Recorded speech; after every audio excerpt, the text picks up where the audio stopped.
Mindless Self-Indulgence has long been one of my favorite bands, and one of my favorite things about them is this sort of narrative that unfolds in their lyrics over the course of all of their albums. Oh god, the echo of my own voice in this bucket is driving me insane. Now, this isn't a narrative that persists across like every song or anything, it's more in the background, and to even call it a narrative might be a little bit of a stretch. It's not so much that it's a story that's intentionally being told as one that can be read into by way of how the singer-songwriter Jimmy, Little Jimmy Yurin, is portraying himself in each of these songs. So Mindless Self-Indulgence started in the mid-90s, originally as a sort of industrial, new wave kind of project. Every day I ask why you were picked to be Jesus Christ. They ripped off a lot of Nine Inch Nails.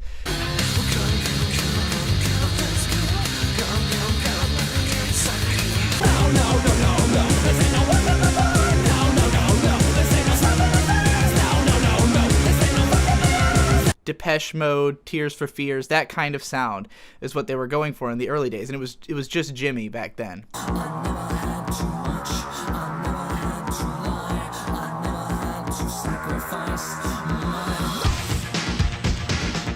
And then in the mid-90s, he ended up creating a much more distinct sound by having this style of sort of compositing different songs into one, like having songs that would just violently shift in the middle of the track to like different parts that he'd written individually. When I will be the number one. Hey, hey, hey, now you listen to me,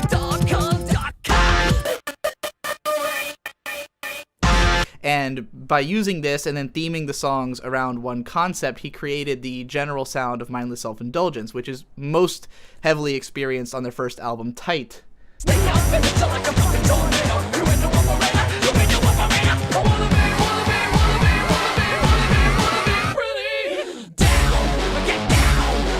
Or Tighter, as it was later re-released. Now, the lyrics on most of the songs on Tight are very much just like scatological, juvenile humor.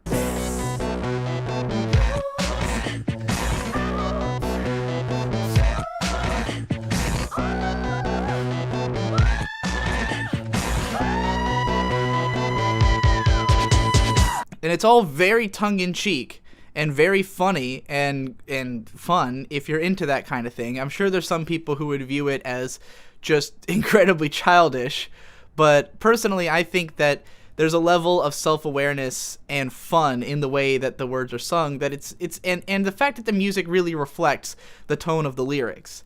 Hail Satan!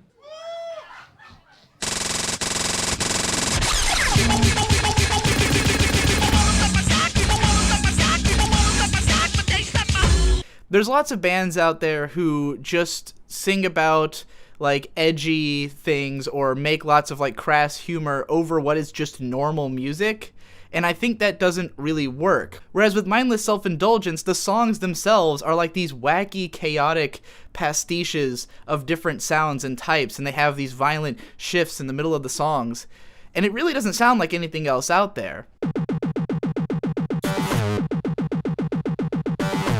Jesus Christ Almighty! Bincha! Me gonna dance like this, want it? Me got me cool girl and then cool girl. I really think that the music and the lyrics complement each other perfectly, and it gives the whole thing this sort of bouncy, fun, cocaine-addled, like druggy pop. I am tired. Yeah, fucking right.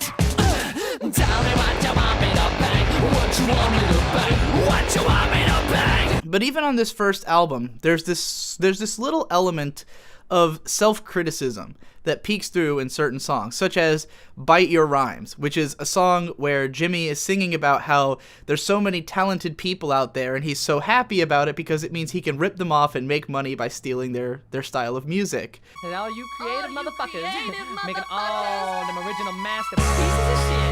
Y'all be slipping, B. And that's good. Y'all be slipping, gonna make a living, ripping off all your shit. And this is sort of a theme that pops up a lot in their albums that Jimmy doesn't seem to think very highly of himself as a songwriter. And he's constantly ragging on his own music and sort of suggesting that the only reason he likes it is because of the fact that he can make money off of it, and if he self-aggrandizes, he can get what he wants out of it. We'll talk about that more in a later song that some of you probably already know what I'm talking about. But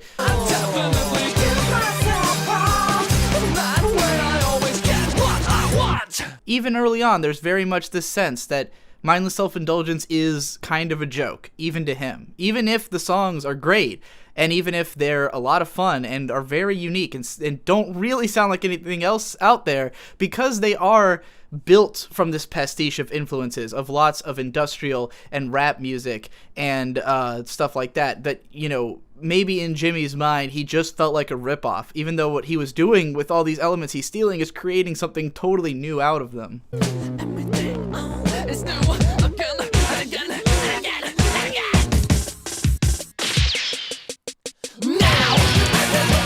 Now, mindless self-indulgence has always been fairly prolific in spite of the fact that there is a long time between each of their major albums. They tend to put out lots of EPs and live albums, re-releases, mix, like where they'll take a single and have 1 million people remix it and put it all on one CD. There's a lot of stuff like that to come out of them. A lot of stuff that was released online. They had their own label called Uppity Cracker because there were certain songs that major labels just wouldn't publish because they were just too edgy even for the labels.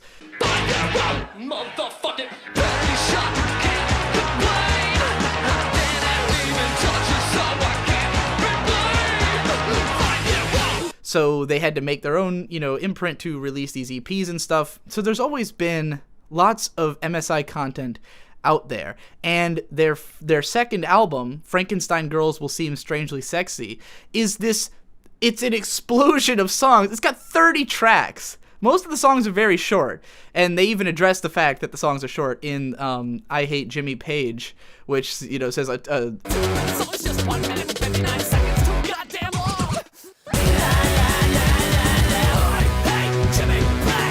Every song is, like, super short and to the point, but they're all just these little unique ideas, one after another, 30 songs in a row. It's amazing. It's a phenomenal album.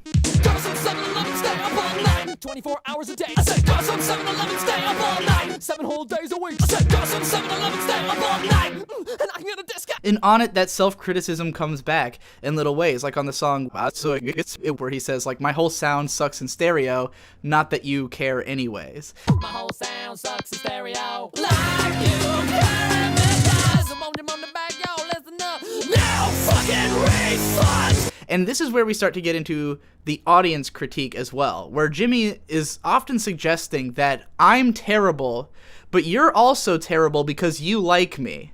Like, if you listen to my bullshit and you actually think this is good, you're just as bad as me. And, and there's a lot of that throughout the albums, where it's like it's almost like he's frustrated that other people aren't recognizing the problems that he has with his own music.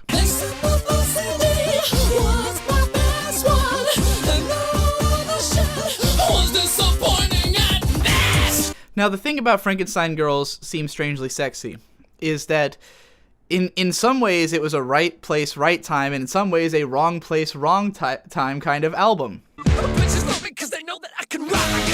Bitches love me because they know that I can rhyme. Bitches love me because they know that I can fuck. Bitches love me because they know that I'm on time. Because this album was hard to come by and weirdly expensive. I would only ever... I wanted to buy this album for years. I still don't even own a copy of it, because when I wanted it, I could only ever find it at Hot Topic, weirdly enough, at like one Hot Topic in my town. Like, I don't live in the middle of nowhere, but nowhere carried this album. And when they did, it was always $30, which is a lot for a CD, especially one that, I usually bought like longer albums, and this one's a little bit shorter. In spite of the 30 songs, it's I don't even think it breaks an hour. So, it was hard to come by and hard to acquire for someone young. And their audience ended up skewing young because a lot of their lyrics were so goofy and fucking, edgy. And their song like, Faggot, where it's just him saying, take me now, fuck me later, sing it to the tune of faggot, faggot, faggot, ow. Take me now, fuck me later. a lot of songs like that, which were very popular among high schoolers. So this also just happened that this album released around the time that internet piracy was taking off, that suddenly we had like Napster and stuff, and everyone was just stealing their music. Because the people who were into it were young, they couldn't afford the albums, they couldn't probably find the albums, and of course they were going to steal the music if they could.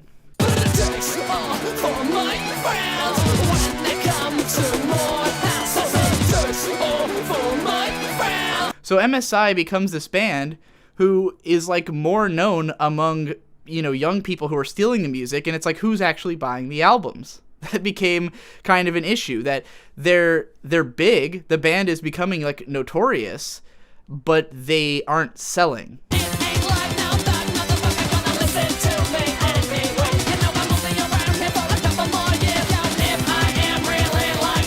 Now all of this kind of comes to a head on You'll Rebel to Anything as Long as It Isn't Challenging, which the title of the album alone is obviously a scathing critique of its audience, and that's kind of the main theme lyrically on this album.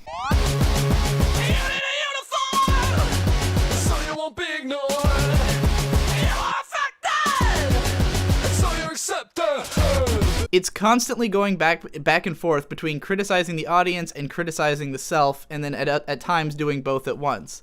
I'm struggling to keep my eyes.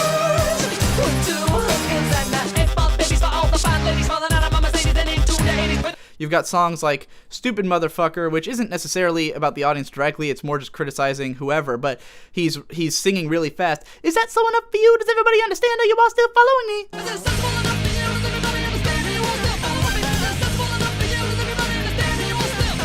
He's criticizing the audience for not being able to understand his fast speaking and saying, like, you know, I think you're dumb, and then just yelling stupid motherfucker at the end. Get it, get it, get it, you just don't get it. Get it, get it, get it, stupid motherfucker, you stupid motherfucker, you stupid motherfucker. But then there's the much more biting songs like You'll Rebel to Anything, which is like this huge, like, takedown of like goth culture and of the like people who try to get attention by acting suicidal and depressed, when Jimmy himself is most likely been suicidal and depressed. If you listen to a song like What Do They Know? What do they know about that? I'm quite impressed. On this album, where he's just kind of singing about being beaten down by society and really feeling like no one's ever appreciated you know, what he had to offer, kind of thing. Definitely probably the most emotional Mindless Self-Indulgence song.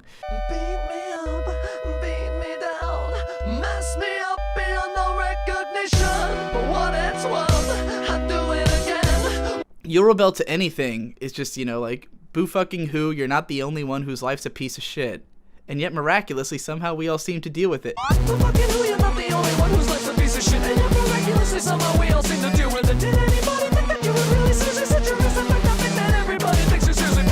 It's very, very biting and kind of cruel and in your face, but you can tell it comes from this place of legitimate anger. And it's interesting as well because this album came out around the same time as the Yonan Vasquez comic. I don't know if that's how you pronounce his name. Johnny the Homicidal Maniac, which is critical in a very similar way of goth culture and of these same attitudes. And Yonan Vasquez actually directed the music video for Shut Me Up, which I believe was the first music video that the band had ever done.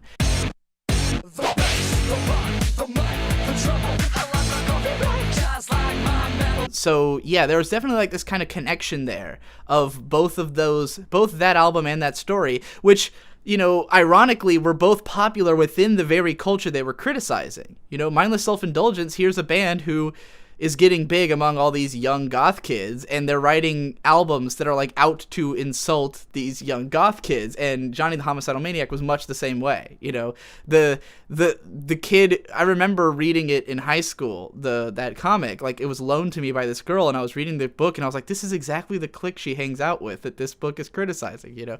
So yeah, there's definitely some interesting sort of irony there, and it really makes you wonder, how much did the audience recognize it? You know, I think that's kind of what MSI was saying, is like, do you people even know what you're listening to, what you're rebelling to? You'll rebel to anything as long as it's not challenging. You think you're saying something relevant as you connect the dots, you never realize you have to get it like the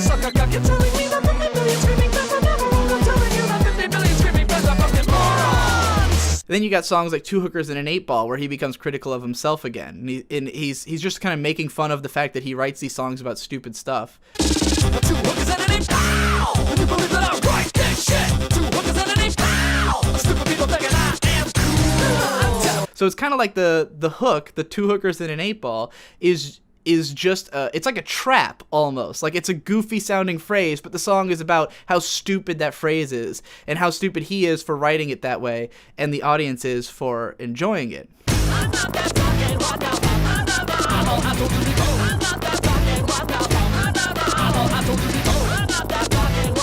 Then you've got Bullshit, another sort of, this one is self-critical, but it's more about how he's just like, I'm just making all this stupid bullshit because I need money. You know, like, hey, it pays the bills and I get laid because I, pump out this stupid garbage and people eat it up, and I'm in the end, I'm bankrolling on it all. I'm so down on the ground, I'll be scuffing all my tickets, sporting all my sounds down, like y'all know the difference. The mission for the disagrees on little kids. We should have been a bankroll, it's always in their past. So yeah, the whole album is just this bitter, self-loathing and audience-loathing album, and it kind of feels deservedly so, considering how they probably weren't making any money off of their music. Like, the group that they were popular with was not buying their albums, and I think that's kind of worthy of being upset over. But of course, You'll Rebel to Anything was a successful album, so now they finally did get some of that success that they were hoping for, and were able to get out there a little bit more. It's like no to praise, it's a no-brainer.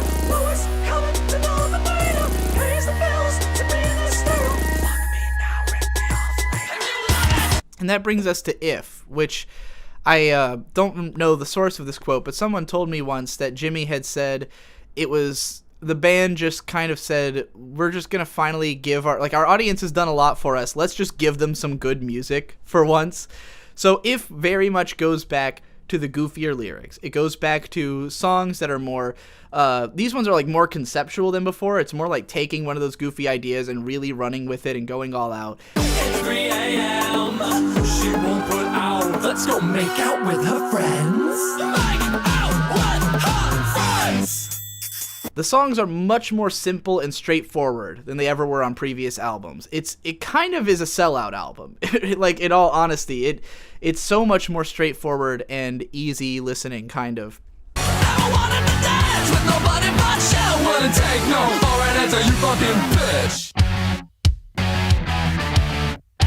And it really feels like they just tried to make something just that people would just be happy with, and wouldn't be like a scathing critique of their audience anymore. And there's one song, my favorite track on the album, which is the most in tune with this narrative, the one that most breaks away from just goofy stuff to like say something a little bit more meaningful to me, which is Pay For It. I know I feel this way forever.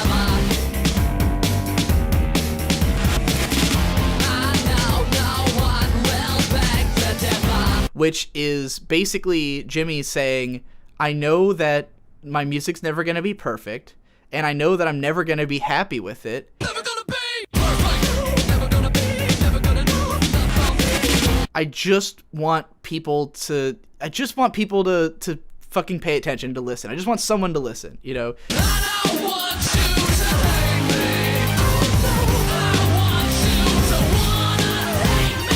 I don't want you to hate me. I don't want you to hate me. I want you to want to hate me. I just want people to care. I just want people to have some reaction, you know? And in the chorus, he says, I'm going to pay for it. All of this shit. And I really get the sense that what he means by that, what he means by paying for it, is like to finally make good on the promise of this band that he's been doing for, you know, by this point, over 10 years. I wanna pay for it. All of this shit. I wanna pay for it like a goddamn soul.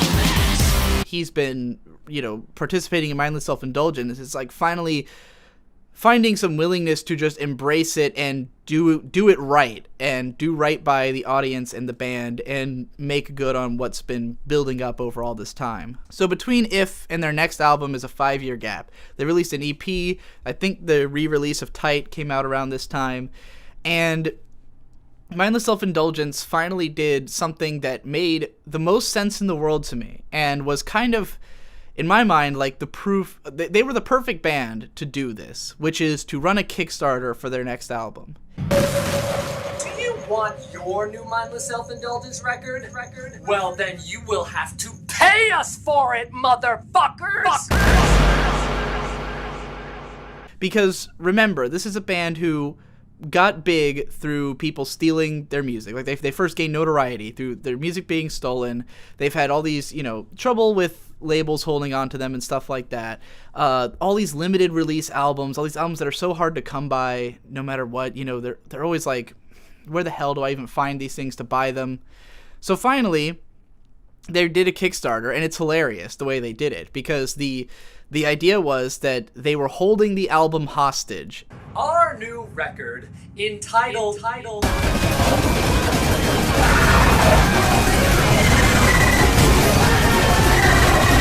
Our new record is right here in my fucking noodle. And if you ever want to hear it, you better click on the incentives on the side of the page. And Jimmy was like, I have this whole album written. I have it all prepared right here in my head, but we're not going to release it unless you pay for it. So order now before I forget how to write and record music. Oh, I wish you could hear what's inside my head. It sounds similar to...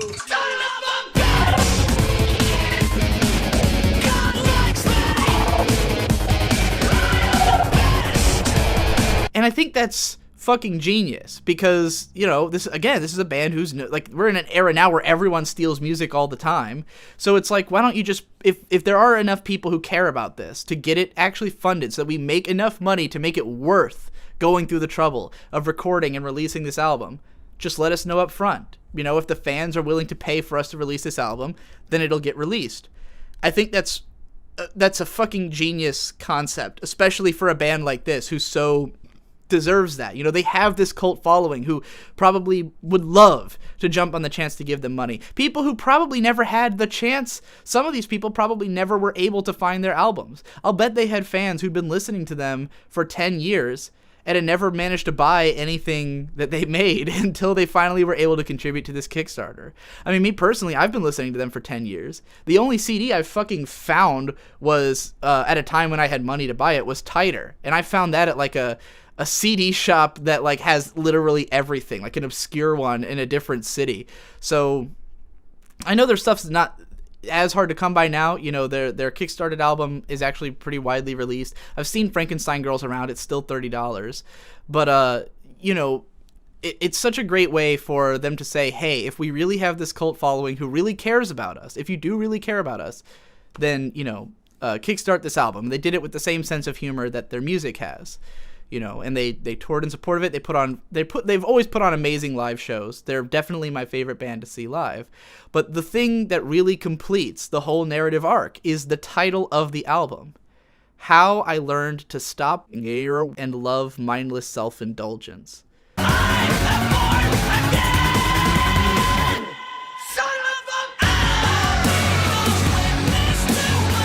The title itself caps off this entire thing I've been talking about.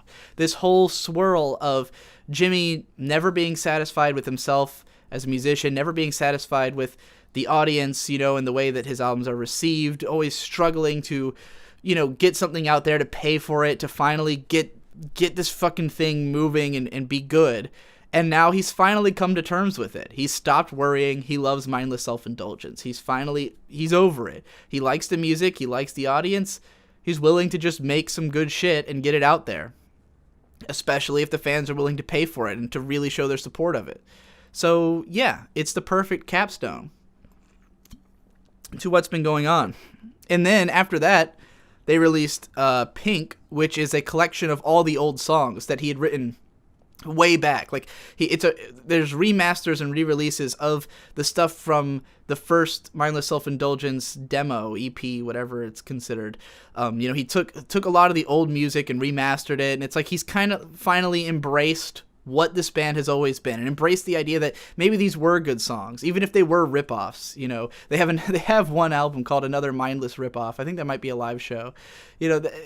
He's finally willing to accept that maybe mindless self-indulgence is good and is something that people care about, and, you know, that people are willing to pay for because they do care about it. And so that is the hidden narrative that's been going on behind all these albums that to me really gives them heart, that gives them that edge, that lets you know that this is not just a bunch of goofy nonsense. This is made by a guy who, this is who he is and is his sense of humor, you know, and he's very self-critical of it and self-aware about it, which to me makes it even more inviting and easier to appreciate. Great music, great band, great story.